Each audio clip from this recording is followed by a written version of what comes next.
How to ask men questions.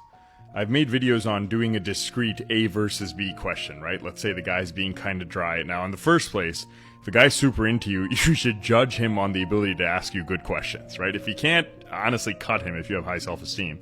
But let's say it's early in the interaction, you know, he's a busy guy, and you haven't demonstrated your value yet. Let's say you feel that way, and you still want to attract his attention. Okay, then the discrete A versus B question, let's say he says something like, oh, I like to read history books, and sometimes I like to go jogging.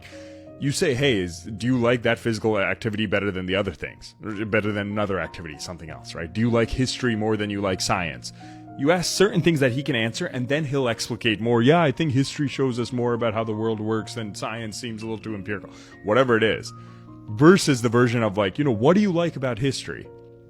Open-ended question. Or like, what motivated you to first start running every day? Big questions. Now, yes, then people ask like, well, why can I ask deep questions? As women, you have to understand, you guys like to share your inner world more than men, right? Men are more focused on the external world, planning, strategizing what we're going to do to problem solve, right? There are differences in our brain. But as your relation gets closer and develops, of course, you're going to be able to ask him deeper questions, right? Hey, how do you feel today, right? Or he'll just volunteer at open-ended, abstract type answers. So you can gauge that. It's just early on, it's easier for a man to answer that. Just like the alternative, open-ended questions work better with women.